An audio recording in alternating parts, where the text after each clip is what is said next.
Good morning, everyone. Good morning. Good morning. Welcome to one of our kickoff seminars for this year, Brewing Operations, Brewing with Unmalted Adjuncts. My name is David Katleski. For those of you that don't know me, I've been involved with the New York State brewing industry for just under the amount of years that Rich Michael has been involved, but not by much. I also co-founded the New York State Brewers Association in 2003 with my good friend at Lake Placid Brewing Company, Chris Erickson. For those of you that don't know Rich, maybe not as well as I do, in the industry, he's known as the GOAT. So he's all knowledgeable and will share his wisdom upon you, and I'm sure take some questions from you. I don't know if you want to have them ask questions as they come about or wait till the end. Yeah. Come up with a question, fire away. Just raise your hand and we'll address it. Rich also is a consultant for I Make Beer. He works with IDD processing and packaging.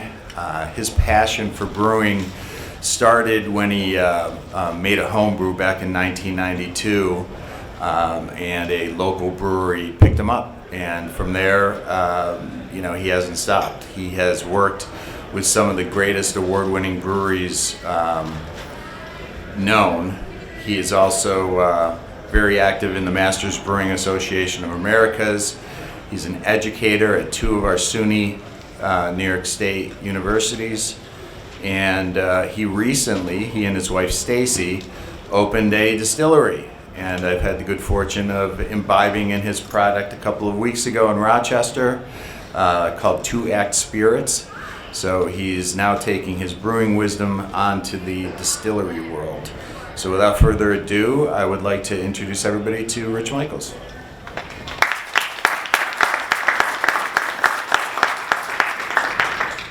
Good morning. And like Dave said, if you guys have questions, just raise your hand. If I don't see you, jump up, shout, whatever. Don't throw things. We have beer a little bit later. So we're talking about using unmalted adjuncts. Who here is using New York-grown ingredients in their products?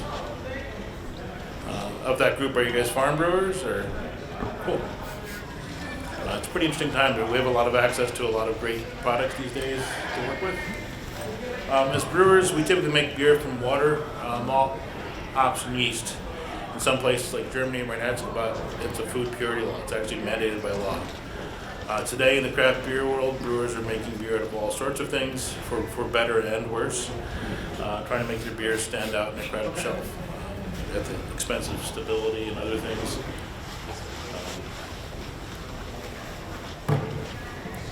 Skip that, it's not working. So as the farm brewing movement's caught on, we have access to some great local products, such as unmalted grains. We have several maltsters in New York State now, providing a variety of products. Some of them are producing some unique products, such as flaked grains and things like that we can work with as well. So a lot of these unmalted grains can be used in the brewing process with some pretty minimal changes to our process. A lot of these products, these unmalted grains, have been used to make traditional styles of beer in the past. Here's a few examples here.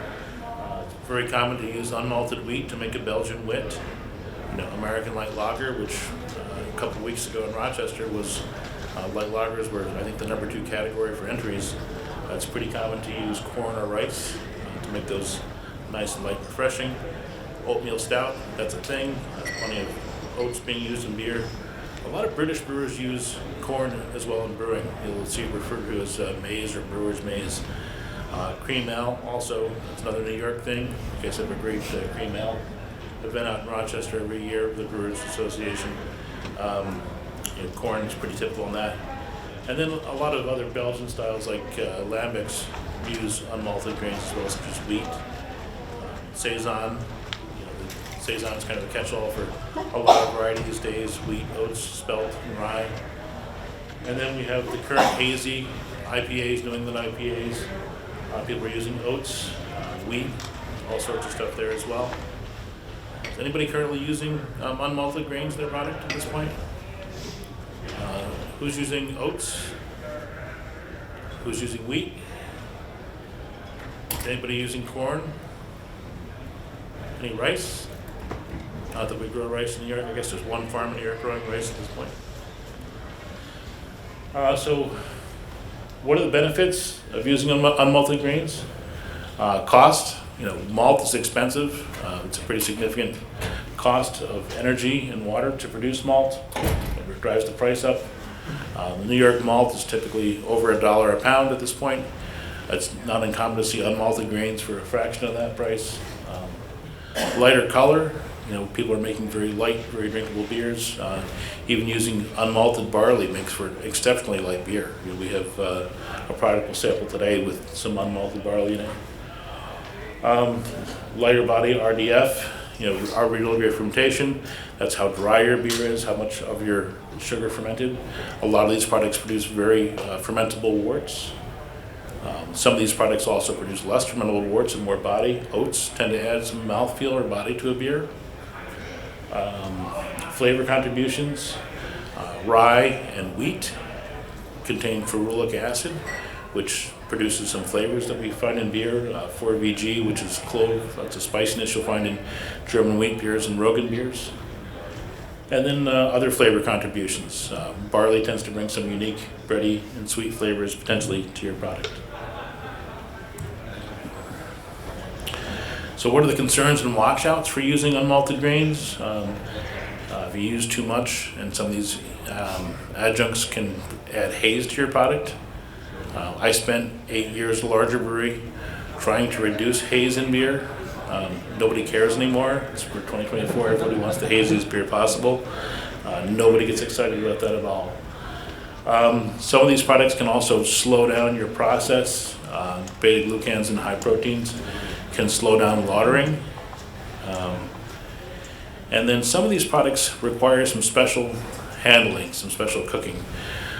Some of the products need higher temperatures to make them available. That may not be appropriate for everybody's brew house. Some of these products can be very low in enzyme and not help your conversion. There's ways to overcome that though. And milling can be a challenge. Your mill might do a great job milling malt at 4% moisture, but if you put raw barley in there at 12-13% moisture, it's going to make a pretty bad noise. But if you slow down the feed rate, you can overcome that pretty easily. And then quality grain, it's important that we use quality grain in our product, not just some random wheat or barley that somebody grew. You have to make sure it is food grade, it's food safe and all that. So how do we deal with these issues? For slow lauterings and beta-glucans, we can add rice hulls.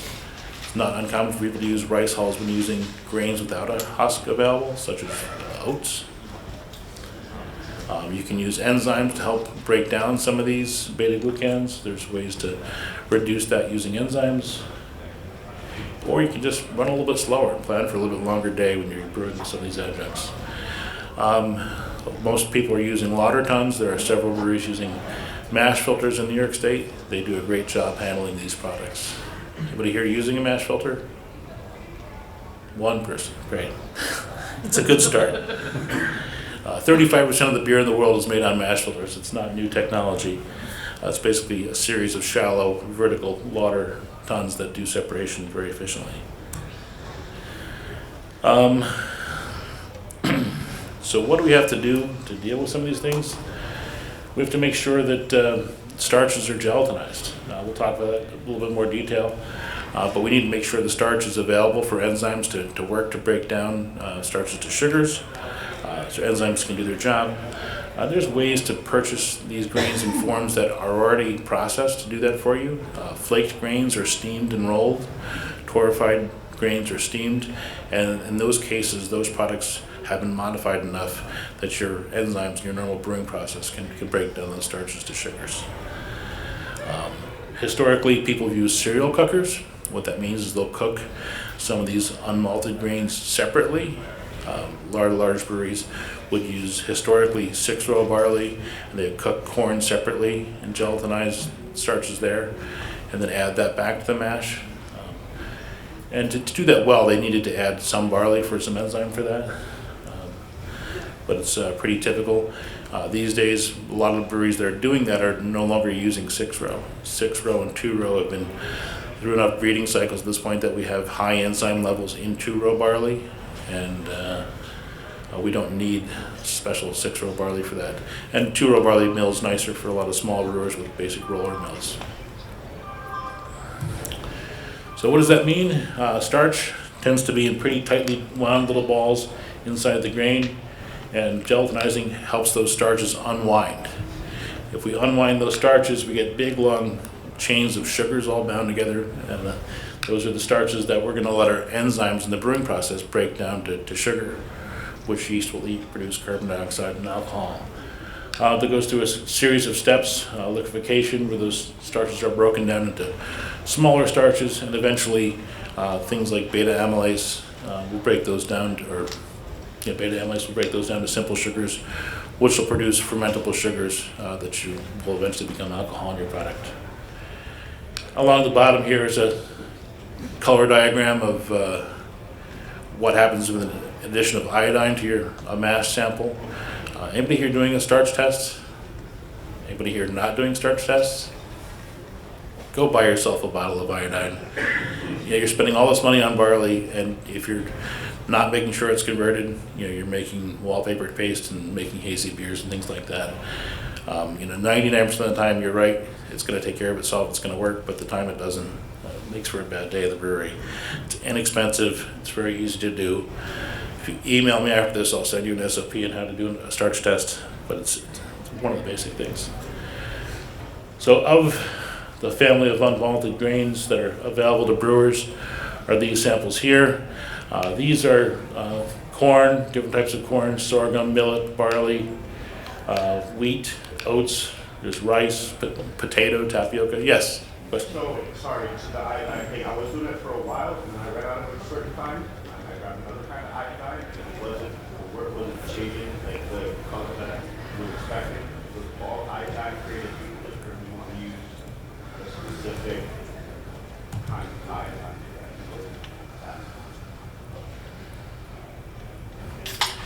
You can use Lugol's iodine. Unfortunately, it's not popping up here because PowerPoint's taken over. I do have an SOP here. I'll pull it up afterwards. But basically, you buy Lugol's iodine, which might be $10 for 2 bottles if you order on Amazon. So I've done that recently. It's easy to do. And one of the things you can do is to verify that your starch test is good. You can actually take a pinch of grain dust and do a control positive. I mean, chances are that bottle of iodine will expire and evaporate before you ever use it up. But it's definitely worth doing.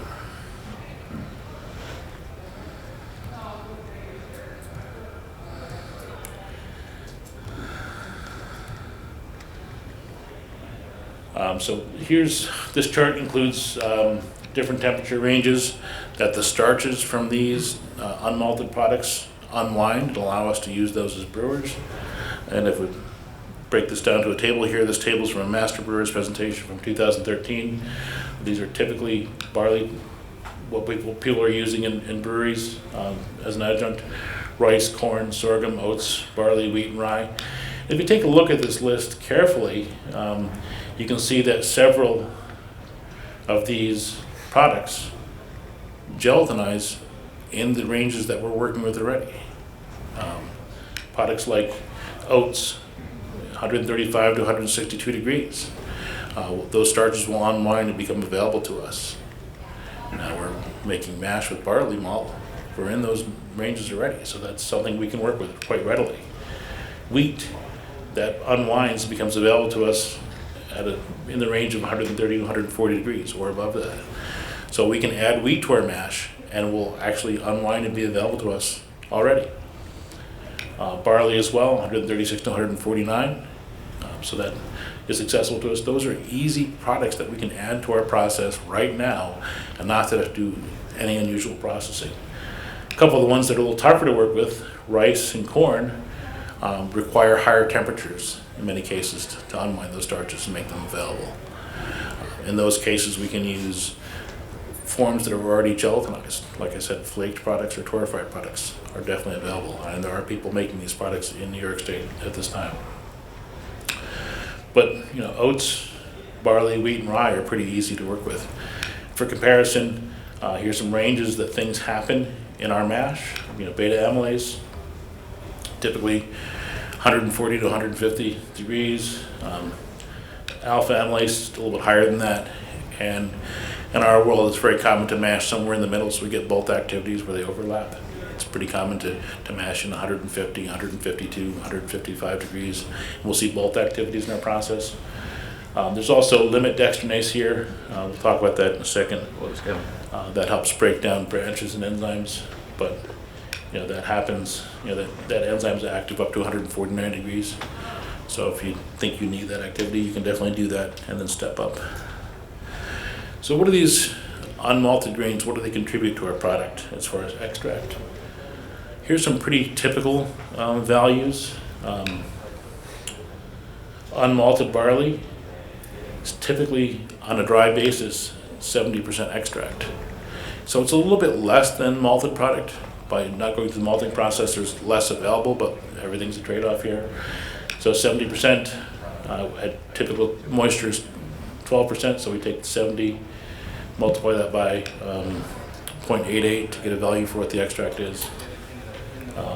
So you just have to compensate for the moisture, but there is a fair amount of extract available to us in these unmalted grains. So when you're formulating your recipe, these are values that you can count on to contribute sugar to your wort.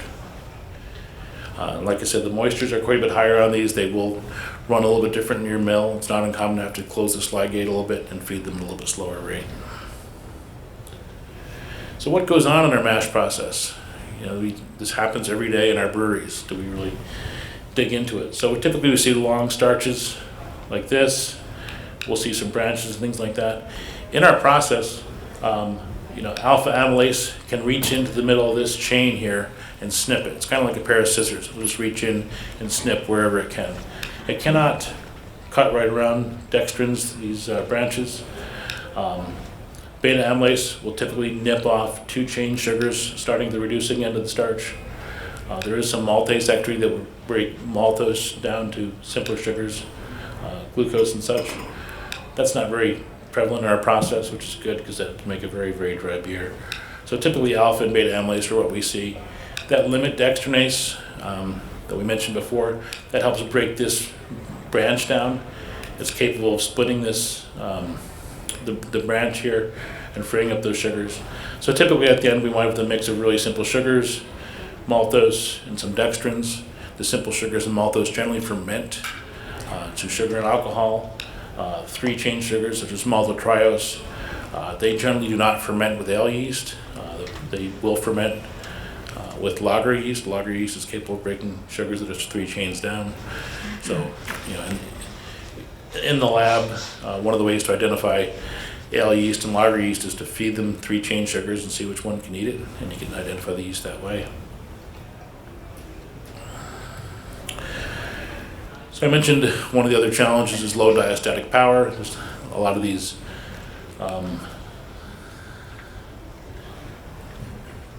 unmalted products have some enzyme, but maybe not the same enzymes we see with malt. So how do we deal with that?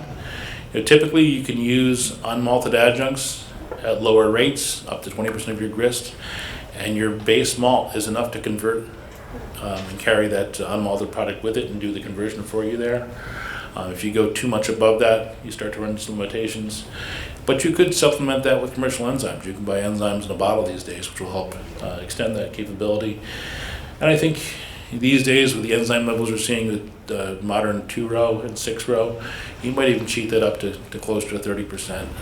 It's not uncommon for, in the world of distilling, we use malted barley to help bring beta amylase to our process to break down sugars that we've gelatinized at different temperatures. So today's modern malts are very high in enzyme and can convert themselves and a significant amount of adjunct.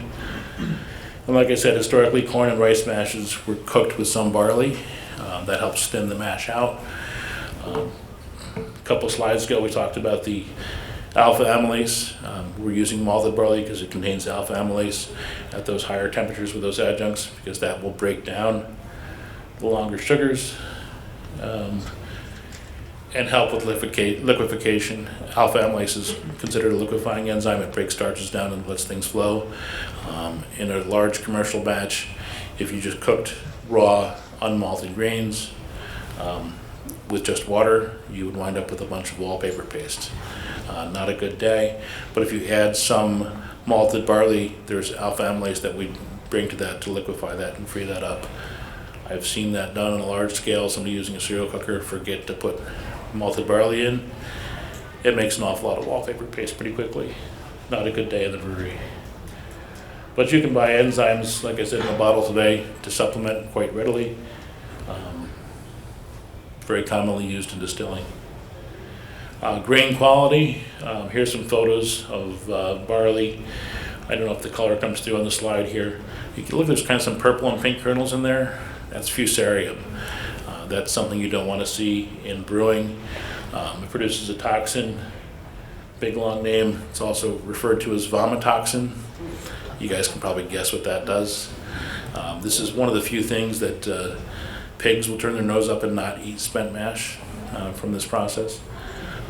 As distillers distill, this gets separated. It's not a problem for distillers, but as brewers, you want to make sure you have good malting quality barley for your beer all the time. You don't want to use quality that's you wouldn't want to make malt out of, you wouldn't want to make beer out of. So we do have some samples with some products. The folks at Upper Depot Brewing have been working with some local grain suppliers and using small amounts of 15-20% for unmalted grains and adding that in their process. They've been very closely working with their malt supplier. They even hosted their malt supplier up recently at their brewery to talk about their supply chain and its uniqueness, and they're actually considering using this in some other products. They think it adds some unique characteristics to their beer, and we have some beer. So any questions right now? We'll start passing some beers out and we'll talk about another project as well. Yes, Hutch? Quick question. You were talking about the joys of making wallpaper paste. So if you're doing a cereal cooker, like getting your mash done with corn, would you recommend throwing some malted barley in there too? Yes.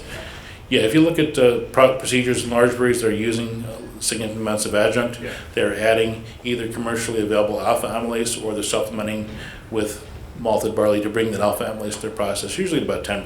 Okay. It does a great job. That's why I made cornbread last time I tried to cook the corn. Yeah, it happens. Okay. It's you can big batch of polenta, cornbread, whatever you want. You can go a few ways with it. But in the distilling world, we use malted barley as our source of beta amylase. We'll go through and gelatinize, cook all of our corn, bring that back down to temperature, and add malted barley for our conversion. So, it's definitely available. And malted barley has a significant amount of beta amylase. However, malted barley also has, or unmalted barley has beta amylase with it as well. So there are some commercially available enzymes for working with unmalted grains, which we'll talk about briefly in a minute. They don't bring beta amylase with them. They actually rely on the barley for that. So, all right, let's pass out some samples.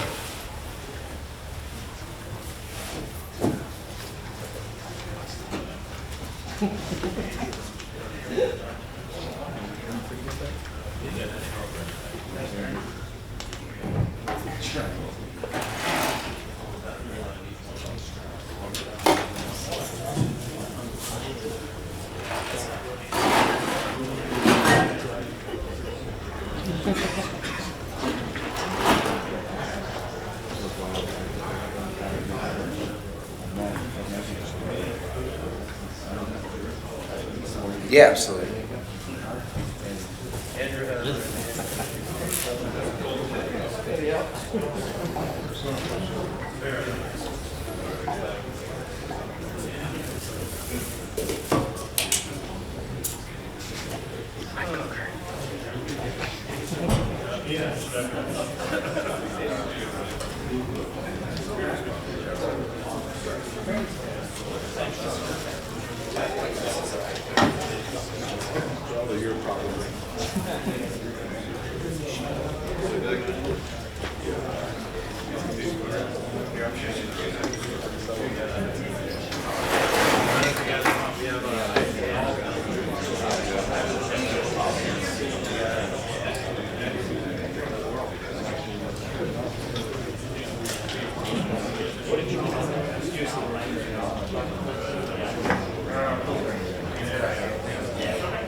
So I had a quick question. Somebody said they'd used some flaked rice in a product and had some challenges with that.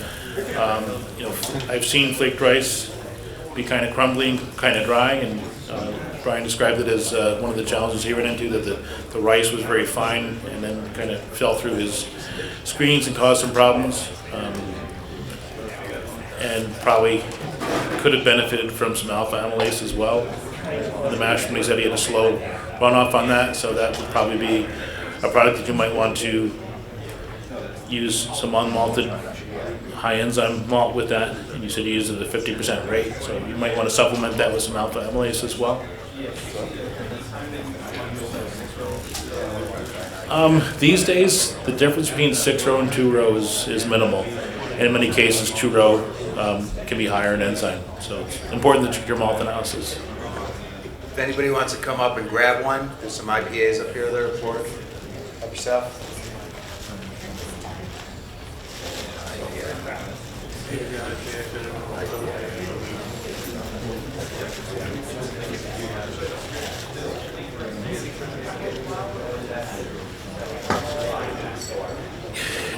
The question is flaked rice always kind of crunchy and kind of fall apart to flour?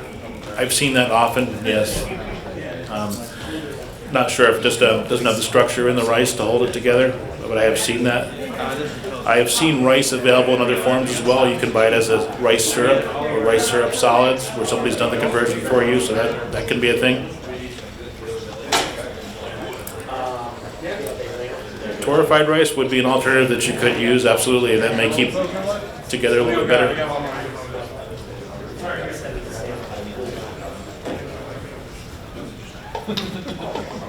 All right, Scott. Spectate. Settle down, it's just me, Dave. It's just me.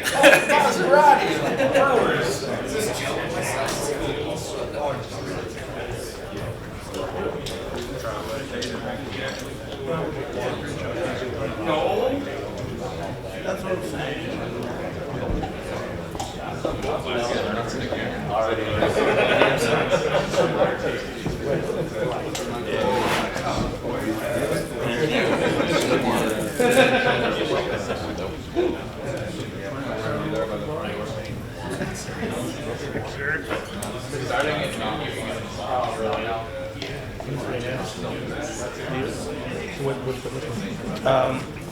So this is all Dennis's Pilsner malt, but we also use 20% of it as unmalted barley. And then the hop is just Howard Jowder, so nothing crazy.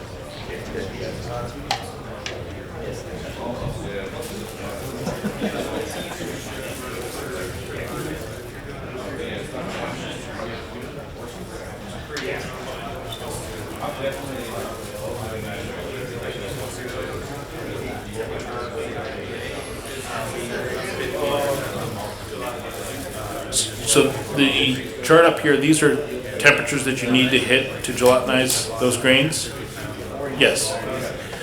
Historically, things like rice and corn are often brought to a boil with some alpha amylase.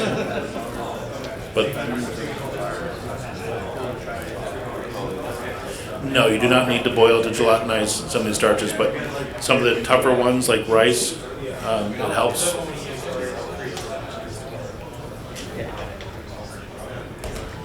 Nice. But yes, so like I said, you can use flakes or torrefied that have been gelatinized for you, or you need to achieve these temperatures to unwind the starches so you can actually work with them.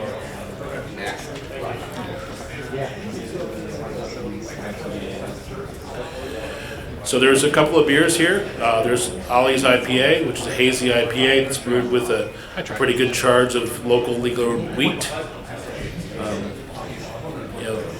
Talking about hazy IPAs these days.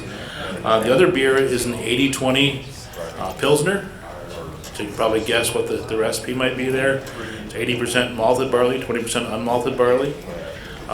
Very light, very crisp, very drinkable beer.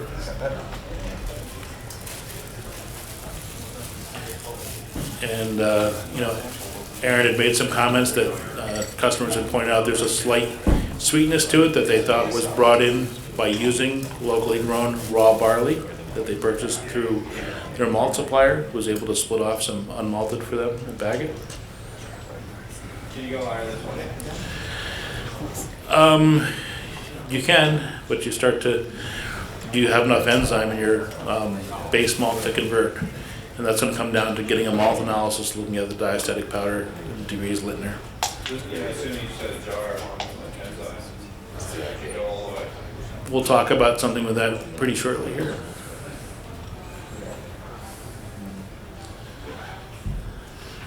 So I mean, these are good basic beers.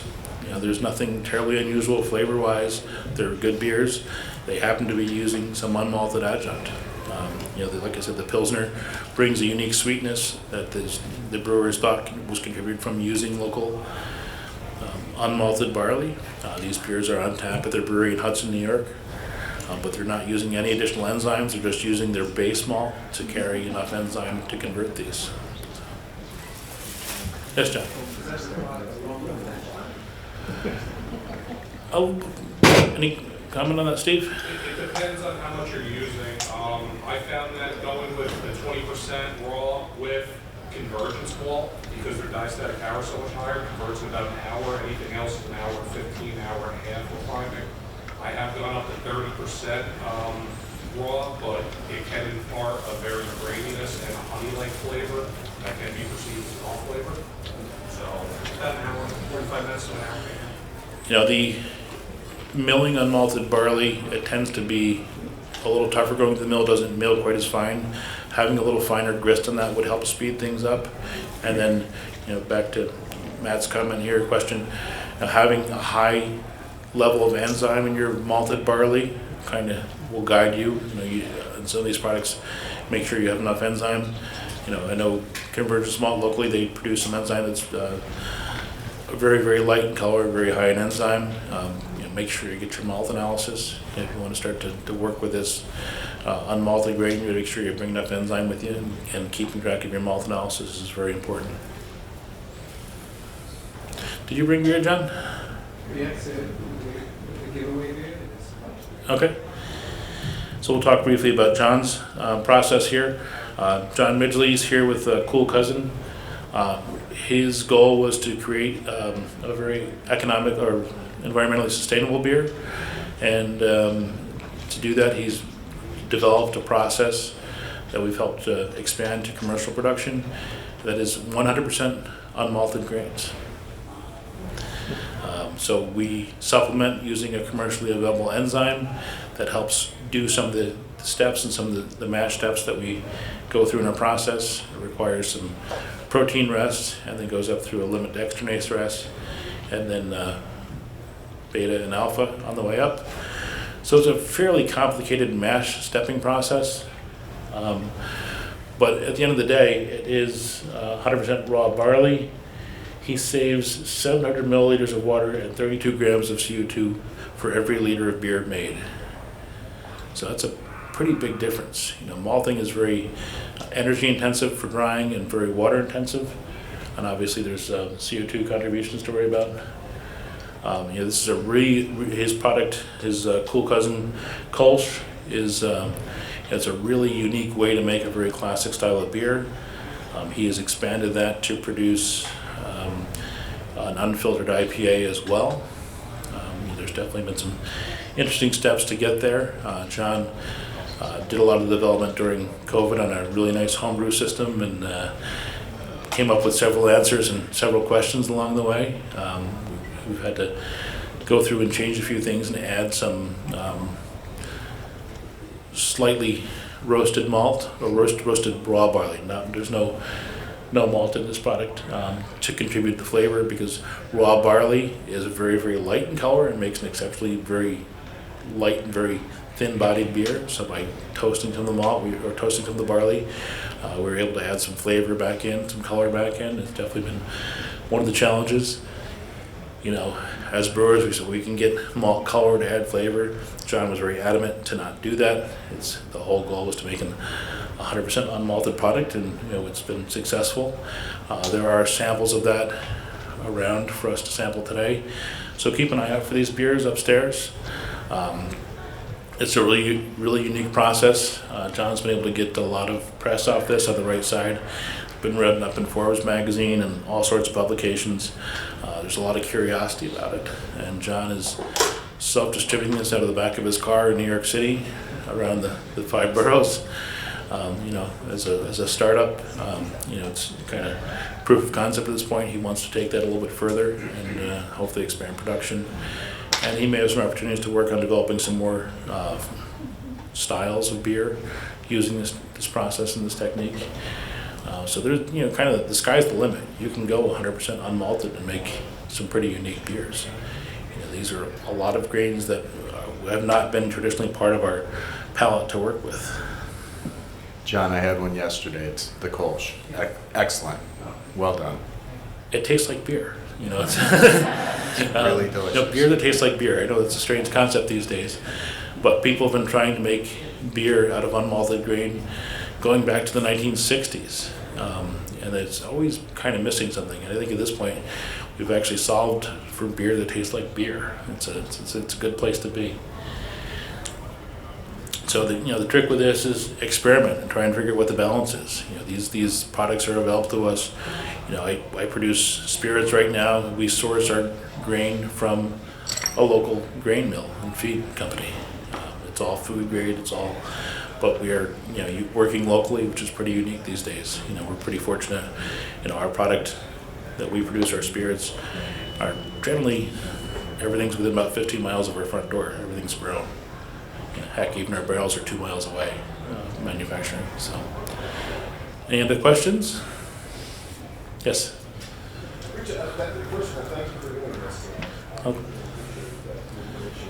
I was wondering if you have any information about how protein forms from raw to mash.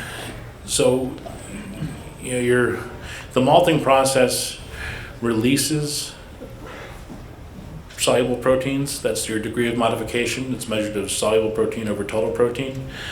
We're skipping that step. So yes, you do, you know, in working with John on his process, we do have to go through a protease rest to go ahead and make some of that protein available. You know, using high adjunct levels. I know some larger breweries that do cereal cooking, and they're still getting enough protein at 65% malt that they don't need to supplement. But working with beyond that, you may have to supplement with either some nutrition or some protease rest activity, however you want to do it, and solve for that. But yeah, you know, as part of yeast nutrition, absolutely, it's definitely a concern. Good question. How much did you pay Google to get that email address? I've been doing this for 32 years, and, and if you guys have any questions, you're welcome to email me, and I can send out a copy of this presentation to anybody. But yeah, it's been a long time. So I've got beer recipes that are still made that are 30 years old, so I get a cool email address. Yes. Yeah, so these adjuncts are going to have a lot higher moisture malt. Can you talk about shelf life and storage, keeping pests, pest avoidance, that type of thing, these products you're keeping them on in? So typically barley and wheat that are in the 12-13% range are shelf stable, and that's how they're stored on the farm and in silos. It's food. Pests will eat malt, pests will eat barley. In the they are stable at those levels. Barley malt is typically in the 4 to 5 range as far as moisture. Can vary seasonally a little bit. They're a little bit more fragile in that state. In the unmalted forms, these starches are tightly wound and pretty well wrapped up and not really accessible, so they're a bit more shelf stable at higher moisture levels. So that's more of a question for your farmers. But yes, at higher moisture levels, these are stable. Any more questions? It means I answered all the questions in my presentations, or everybody's confused, or both. No, thank you.